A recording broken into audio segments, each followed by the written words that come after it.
Mon podcast IMO.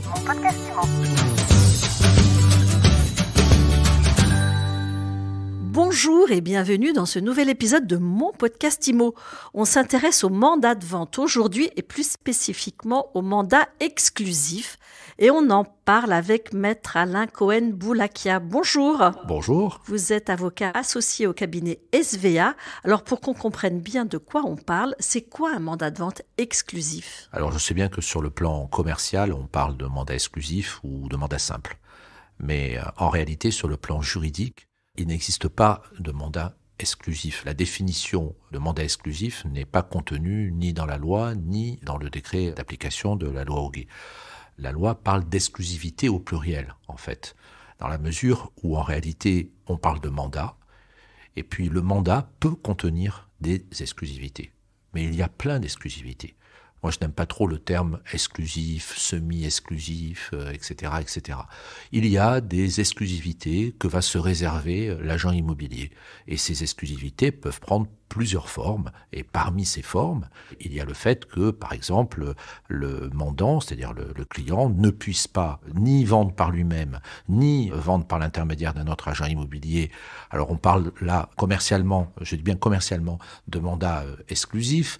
Et puis, on entend le terme de semi-exclusif lorsque le mandant se réserve la possibilité de vendre par lui-même. Quand vous dites qu'il ne peut pas vendre par un autre agent immobilier ou par lui-même, ça veut dire qu'il peut quand même le faire, mais sous réserve de verser des honoraires à l'agent immobilier ? Il peut aussi y avoir des cas où on prévoit dans le mandat qu'effectivement, il peut vendre par lui-même, mais une partie des honoraires va être due. Des tas de choses sont possibles. Et on peut même prévoir des exclusivités partagées entre deux agents immobiliers qui vont se partager un mandat. Tout est possible. Un mandat peut contenir des exclusivités et ces exclusivités présentent un caractère conventionnel. Et quand on entend parler de mandat simple ou de mandat exclusif, généralement, c'est une approche commerciale. C'est ça que vous êtes en train de dire. C'est beaucoup plus une approche commerciale qui, bien évidemment, engendre des conséquences juridiques.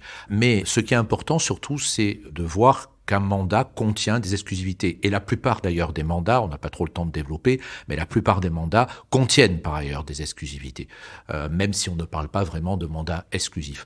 Ça méritait quand même au départ qu'on en parle, parce que c'est vrai que les termes commerciaux, quelquefois, ont tendance à envelopper le droit et l'enveloppent un peu trop. Alors, il y a quand même des organismes, des associations comme le fichier Amepi, comme e-listing, qui mutualisent justement, dont la vocation est de partager des mandats exclusif, c'est une bonne chose. Qu'est-ce que ça veut dire du coup ? Alors bien sûr, c'est déjà une très bonne chose sur le plan commercial parce que c'est évident que on va dire à un client qu'il ne va pouvoir s'adresser qu'à une seule agence pour vendre un bien immobilier, le client va être réticent. Si on est en mesure de dire à un client que ce mandat va être partagé avec de nombreux autres agents immobiliers qui vont pouvoir commercialiser le mandat, il est là encore évident que le client va se sentir davantage sécurisé. Et sur le plan commercial, et sur le plan de l'approche, je dirais, offensive de l'agent immobilier, il est encore plus évident que détenir un mandat exclusif qui va être partagé va permettre de développer une commercialisation du bien beaucoup plus rapidement. Donc, un fichier comme le fichier Amepi qui partage des mandats exclusifs, c'est une bonne chose, mais ça repose sur quoi juridiquement finalement ? Juridiquement, ça repose sur un mandat qui est consenti par le client à l'agent immobilier qui va lui détenir le mandat, qui va l'apporter au fichier, et ensuite les adhérents du fichier immobilier, c'est-à-dire les agents immobiliers qui sont adhérents du fichier, vont pouvoir également commercialiser, entre guillemets, le bien immobilier, et il y aura donc un partage d'honoraires. L'autorité de la concurrence vient de rendre un avis sur le modèle économique des agents immobiliers.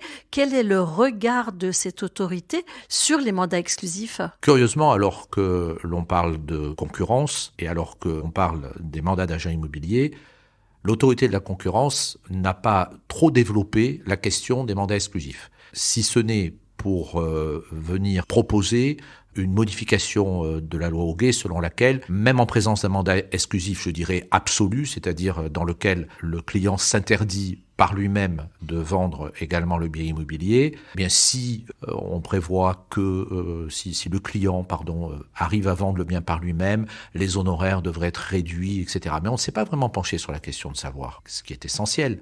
Si le mandat exclusif favorise une hausse ou une baisse des honoraires.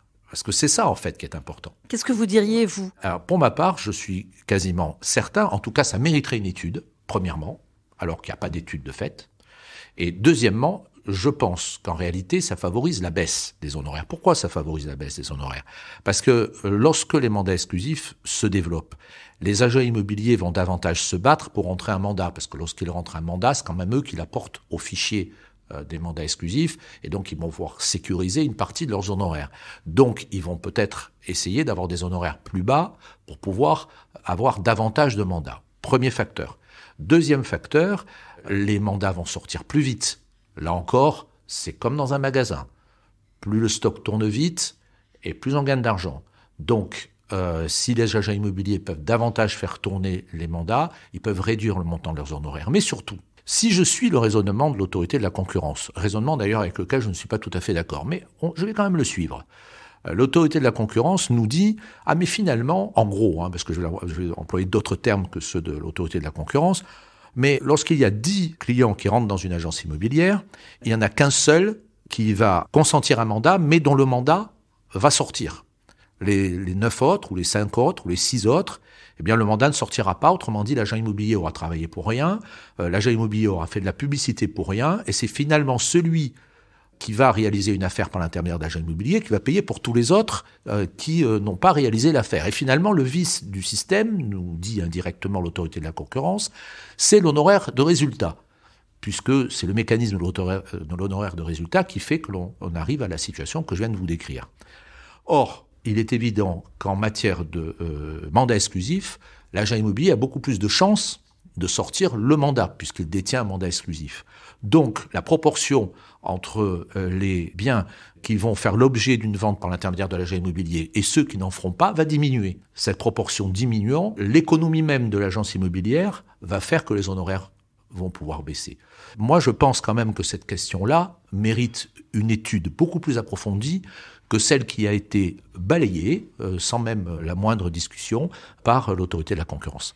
Mais globalement, c'est plus cher ou moins cher un mandat simple ? Qu'est-ce que vous diriez, vous qui êtes un observateur privilégié ? Alors déjà, je note quand même que dans beaucoup d'agences immobilières, il n'y a pas de différenciation au niveau du tarif, puisque les honoraires doivent correspondre à un tarif. Et il n'y a pas de différenciation qui est effectuée entre le mandat exclusif et le mandat simple. Maintenant, si moi je suis un client et que je viens voir un agent immobilier et que cet agent immobilier, il a un tarif mandat exclusif d'une part ou mandat simple d'autre part, ce qui est licite, c'est tout à fait possible, pourquoi pas.